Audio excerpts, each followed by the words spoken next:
الحمد لله رب العالمين والصلاة والسلام على سيد الأنبياء والمرسلين أما بعد. آج ہمارا 5واں باب ہے، باب التخفیف بالوضوء، وضو میں تخفیف کا بیان۔ تخفیف سے کیا مراد ہے؟ تو تخفیف کے اندر دو معنی بیان کیے ہیں علماء نے، اور اس حدیث کے اندر بھی بیان ہوئے ہیں۔ ایک ہے تقلیل کا لفظ آیا ہے، اور تخفیف کا ایک معنی یہ ہے کہ اعضائے وضو کو ایک بار دھویا جائے۔ تخفیف یعنی کمی کرنا، ٹھیک ہے، اس کو اس کے نہ کرنا یا اس کو شدت نہ پایا جانا۔ تو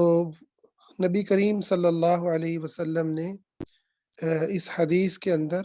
جو وضو فرمایا وہ تخفیف کے ساتھ ہے، اور اس سے مراد کیا ہے کہ اعضائے وضو کو ایک بار دھونا، اور اسی طرح سے اعضائے وضو کے اوپر پانی بہا لینا، بہت زیادہ پانی نہ بہانا، بلکہ ایک دفعہ جو ہے وہ پانی بہا کے اس کو کافی سمجھنا۔ تو اسے وضو تخفیف کہتے ہیں، اور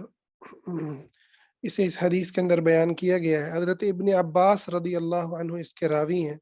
فرماتے ہیں کہ نبی کریم صلی اللہ علیہ وسلم سوئے، ان النبی صلی اللہ علیہ وسلم نام حتی نفخ ثم صلی، یہاں تک کہ آپ کے خراٹے جو ہیں ان کی آواز سنائی دی گئی، پھر آپ جب بیدار ہوئے تو آپ نے نماز پڑھی، یعنی وضو کے بغیر آپ نے نماز پڑھی، وضو نہیں کیا۔ اور ابن عباس رضی اللہ عنہ سے ایک اور الفاظ یوں ہیں کہ اضطجع حتی نفخ ثم قام فصلی، کہ آپ کروٹ پر لیٹے اور یہاں تک کہ آپ کے سانس کی آواز آنے لگی، پھر آپ بیدار ہو کر آپ نے نماز پڑھی۔ ثم حدثنا به سفیان مرة بعد مرة عن عمرو، یہ راوی حدیث جو سفیان ہیں ان کے بارے میں امام بخاری جو ہیں وہ بیان کرتے ہیں کہ وہ ان سے روایت کرنے والے کہتے ہیں کہ سفیان نے اس روایت کو دوبارہ تفصیل سے بیان کیا، اور انہوں نے بیان کیا کہ ابن عباس رضی اللہ تعالیٰ عنہ نے فرمایا کہ میں نے اپنی خالہ میمونہ کے گھر رات گزاری، اور نبی کریم صلی اللہ علیہ وسلم رات کے کسی حصے میں بیدار ہوئے۔ میمونہ جو ہیں وہ نبی کریم صلی اللہ علیہ وسلم کی زوجہ مطہرہ ہیں، امہات المؤمنین میں سے ہیں۔ تو آپ بیدار ہوئے، جب کچھ رات گزر گئی تو آپ کھڑے ہوئے اور آپ نے لٹکتے ہوئے مشکیزے سے ہلکا وضو کیا، وضوءً خفیفاً، ہلکا وضو کیا۔ جو راوی ہیں عمر، وہ اس وضو کا ہلکا اور معمولی ہونا بیان کرتے ہیں۔ اس کے بعد کہتے ہیں ابن عباس رضی اللہ تعالیٰ عنہ، وقام یصلی، پھر آپ کھڑے ہوئے اور آپ نے نماز ادا کرنے لگے۔ فتوضأت نحو مما توضأ، تو ابن عباس کہتے ہیں میں نے بھی آپ کی طرح ہی وضو کیا۔ ثم جئت فقمت عن یسارہ، اور پھر میں آیا اور میں آپ کے بائیں جانب کھڑا ہو گیا۔ اب پھر یہاں پر جو ہے وہ راوی کے الفاظ کے اوپر شک ہوا ہے، کہ تو وہ کہتے ہیں کہ سفیان نے کبھی یسار کی بجائے شمال کا لفظ بھی بولا ہے، ٹھیک ہے، آپ کے شمال، یعنی معنی ایک ہی ہے، لیکن آپ دیکھیں کہ محض الفاظ کے چناؤ کے اندر بھی حدیث کے راوی جو ہیں کتنا احتیاط کرتے ہیں کہ انہوں نے پہلے جو ہے وہ یسار بولا اور پھر شمال کا لفظ بولا۔ فحولنی فجعلنی عن یمینہ، تو حضور صلی اللہ علیہ وسلم نے، ابن عباس کہتے ہیں، مجھے اپنے دائیں طرف کھڑا کر لیا، یعنی میں بائیں طرف تھا، آپ نے مجھے وہاں سے ہٹا کے دائیں طرف کھڑا کر لیا۔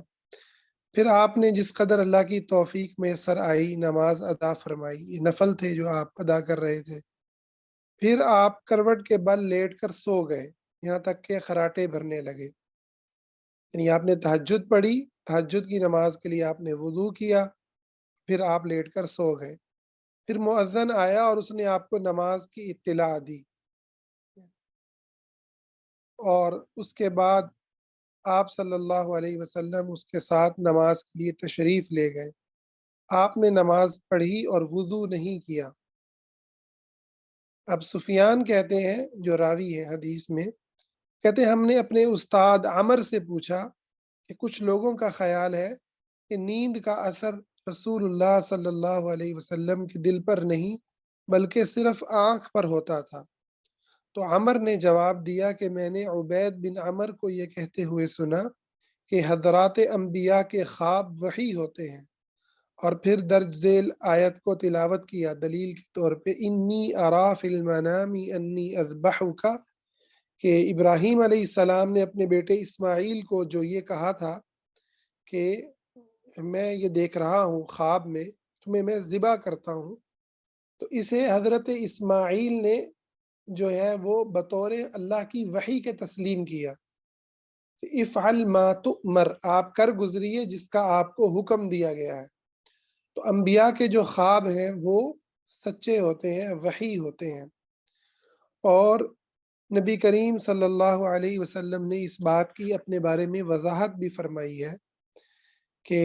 ہمارا جو دل ہے وہ جاگتا ہے، آنکھیں جو ہے وہ سوتی ہیں،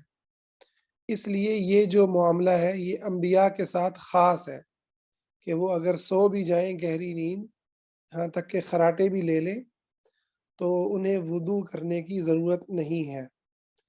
کیونکہ نیند جو ہے وہ بنیادی طور پر، نیند سے علماء کہتے ہیں وضو نہیں ٹوٹتا، لیکن نیند میں ایک عام آدمی کو یہ نہیں پتا کہ اس کی ہوا خارج ہوئی ہے یا نہیں ہوئی، اس لیے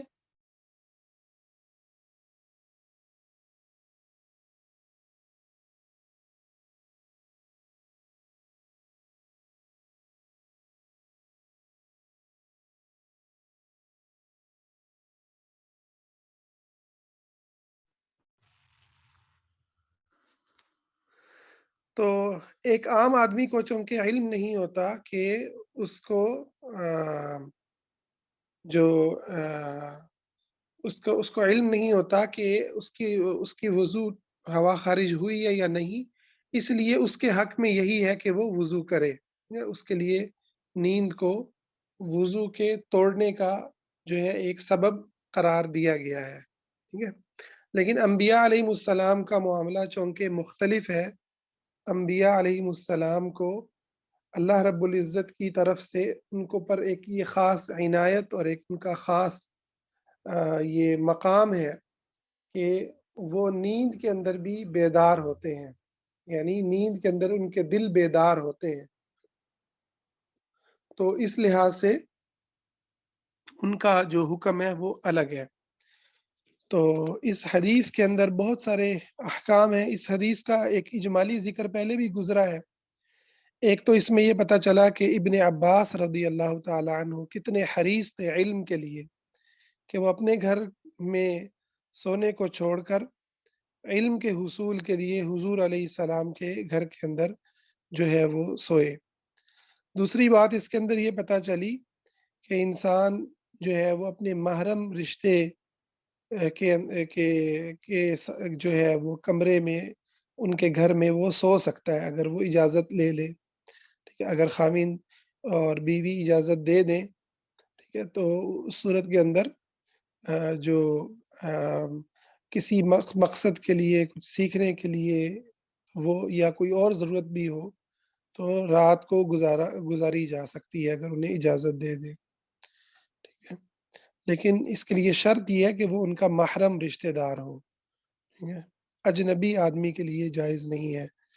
کیونکہ میمونہ اور ابن عباس رضی اللہ تعالیٰ عنہ دونوں ایک دوسرے کے محرم ہیں، کیونکہ وہ ان کی خالہ ہیں، جیسے وہ حدیث کے اندر آ رہا ہے۔ اس سے یہ بھی پتہ چلتا ہے کہ معمولی جو چیزیں ہوتی ہیں انہیں اجازت کے بغیر جو ہے، اجازت لیے بغیر انہیں استعمال کیا جا سکتا ہے اگر یہ پتہ ہو کہ دوسرا بندہ جو ہے وہ اس سے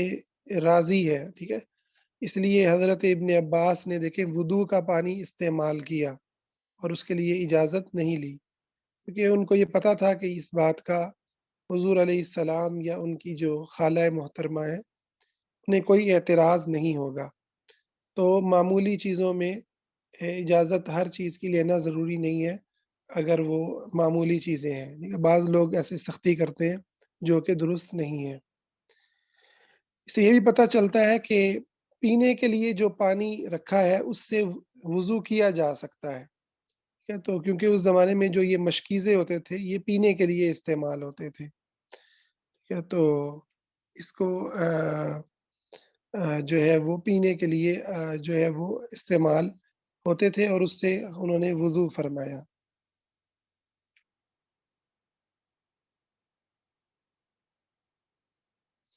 اچھا، اسی طرح سے نماز کے اندر نبی کریم صلی اللہ علیہ وسلم کا ابن عباس کو جو ہے وہ بائیں سے پھیر کے دائیں طرف لے کر آنا، تو اس سے بھی پتہ چلتا ہے کہ یہ بھی درست ہے، ٹھیک ہے؟ اگر کوئی جو ہے وہ غلط کھڑا ہو گیا تو اس کو صحیح جگہ پر کرنا وہ درست ہے۔ تو البتہ اس کے اندر اختلاف ہے کہ کیا یہ جو اجازت ہے یہ فرض نماز کے اندر ہے بھی ہے، کیونکہ یہ نفل نماز تھی نا۔ حضرت ابن عباس جس نماز میں شامل ہوئے ہیں وہ تہجد کی نماز تھی جس میں حضور نے ان کو پھیرا ہے بائیں سے دائیں۔ تو کیا یہ جو اجازت ہے یہ جو ہے وہ فرض نماز کے اندر ہے یا محض نفل نماز کے اندر ہے؟ یہ جو ہے اس کے اندر اہل علم کے اندر اختلاف ہے۔ بہرحال اس حدیث سے کم از کم نفل نماز کا جو ہے وہ پتہ چلتا ہے کہ اگر اس طرح کر لیا جائے تو یہ جائز ہے، حرام نہیں ہے۔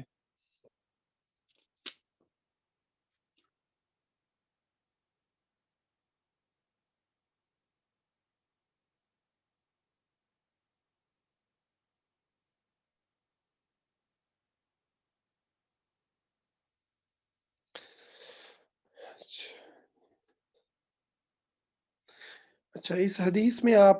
ایک اور چیز یہ دیکھیں کہ حضرت ابن عباس رضی اللہ تعالیٰ عنہ کا جو تعلق ہے نبی کریم صلی اللہ علیہ وسلم کے ساتھ، وہ کتنا خوبصورت تعلق ہے، اور اس تعلق کو آپ صلی اللہ علیہ وسلم نے بھی کس خوبصورت انداز کے اندر جو ہے وہ نبھایا ہے، آپ نے کس انداز میں تربیت فرمائی ہے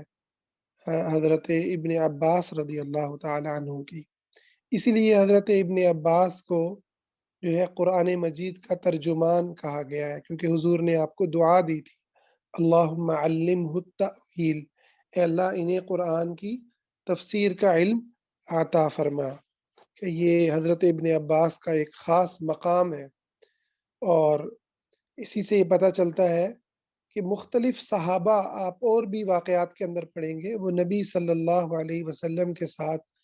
اپنے واقعات کو ذکر کرتے ہیں، ٹھیک ہے؟ اپنے واقعات کو، اپنے تعلق کو ذکر کرتے ہیں، انہوں نے کس طریقے سے آپ صلی اللہ علیہ وسلم کی زندگی کو، آپ کی مبارک ایام کو دیکھا، اور حضور نے کس محبت سے ان کے ساتھ جو ہے وہ تعلق رکھا، ان کے ساتھ تعامل کیا، ان کے ساتھ جو ہے وہ معاملات فرمائے۔ تو اس میں ایک جو محبت کا تعلق ہے اور ایک دوسرے کو احترام دینے کا تعلق، سیکھنے سکھانے کا تعلق، استاد شاگرد کا تعلق، ٹھیک ہے؟ اور خالو کے ساتھ، خاص کر کے خالو کا رشتے کے اندر آپ دیکھیں، ہمارے یہاں خالو کے رشتہ اور یہ جو رشتے ہوتے ہیں ان کو ایک طبقہ تو ہے جو مطلب جو ہمارے پرانا طبقہ تھا وہ تو آپ دیکھیں کہ خالو کا ادھر بہت زیادہ احترام ہوتا تھا، پھوپھا ہے، خالو ہیں، یہ رشتوں کا بڑا احترام تھا، ٹھیک ہے؟ اور ابھی جو نیا طبقہ بن رہا ہے اور نئی جو سوچ ڈیولپ ہو رہی ہے اس میں تو بس ماں باپ اور بہن بھائی وہ تک بھی خارج ہوتے جا رہے ہیں، میاں بیوی بچوں کے سوا سارا ہی جو ہے وہ آؤٹ آف جو ہے اس کو سمجھنے لگ گئے ہیں کہ یہ تو کوئی فیملی سے باہر لوگ ہیں۔ لیکن آپ دیکھیں کہ نبی صلی اللہ علیہ وسلم بطور خالو یہاں پر کس انداز میں آپ جو ہے وہ اپنی بیوی کے بھانجے کے ساتھ جو ہے وہ تعلق رکھ رہے ہیں۔ اگرچہ کہ حضرت ابن عباس کا ایک اور تعلق بھی ہے کہ وہ بھتیجے بھی ہیں آپ کے، حضرت عباس چچا ہیں اور چچا کے بیٹے بھی ہیں، لیکن یہاں اس حدیث میں خاص طور پر حضرت ابن عباس نے جو تعلق ذکر کیا ہے وہ خالہ کا ذکر کیا ہے۔ قال بت عند خالتی میمونہ، میں نے اپنی خالہ میمونہ کے گھر میں رات گزاری۔ تو یہ بڑا ایک خوبصورت تعلق ہے جس کو زندہ رکھنا چاہیے، جس کے کا خیال رکھنا، ٹھیک ہے، اپنی بیوی کے بھانجوں کا، اپنی بیوی کے رشتوں کا خیال رکھنا۔ اسی طریقے سے